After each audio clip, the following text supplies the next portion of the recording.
Primeiro-Ministro Taurmatan Ruak, Husu Baziração Fong, continua a moris cultura Tarabandu, Husibe Alasira Hori Protege Ambiente.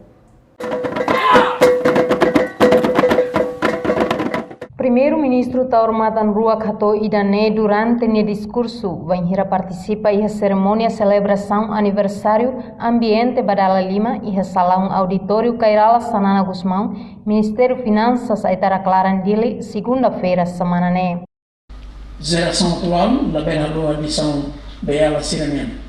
Bem, tu não faz um exemplo, a professora que aplica a globalização né, para benefício desenvolvimento moris dia povo na nação Timor-Leste. A receita pode ser até negócio foi ter tempo, ter geração de tempo macalira né. O se tempo para tempo leleu se tem bela seria Tarabando. Tarabando né, tamanho batida que no fundo lá, mas nem peso simbólico da importante é se na sociedade. Primeiro-Ministro Taurmatan Ruak lori governo Timor-Leste narang hato conhecimento público ba prêmio Vale Ambiente no considera no dar prêmio ho prestígio bot nebe disponível e área ambiente ho nível suku nebe bot. O governo narang no moção narang rasi a favor do reconhecimento público ba prêmio a Vale Ambiente o de considera a nessa prêmio da ho prestígio bot.